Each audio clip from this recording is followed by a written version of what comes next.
சென்னை மாமல்லபுரத்தில் தமிழக வெற்றிக் கழகம் சார்பில் தமிழகம் முழுவதும் 10ஆம் வகுப்பு 12ஆம் வகுப்பு பொதுத் தேர்வில் அதிக மதிப்பெண் எடுத்த மாணவ மாணவிகளுக்கு ஊக்கத்தொகை மற்றும் விருது வழங்கும் நிகழ்ச்சி நடிகரும் தமிழக வெற்றிக் கழக கட்சியின் நிறுவனருமான விஜய் அவர்களின் தலைமையில் நடைபெற்றது.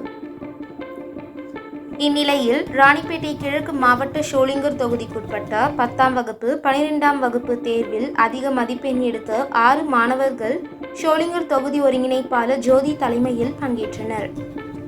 நடிகரும் தமிழக வெற்றிக் கழக கட்சியின் நிறுவனருமான விஜய் அவர்கள் மாணவ மாணவிகளுக்கு ஊக்கத்தொகை மற்றும் விருது வழங்கி பாராட்டினார். அப்போது கிழக்கு மாவட்ட செயலாளர் கார்த்திக் ராஜா, அரக்கோணம் தொகுதி ஒருங்கிணைப்பாளர் சசிகுமார் உடனிருந்தனர்.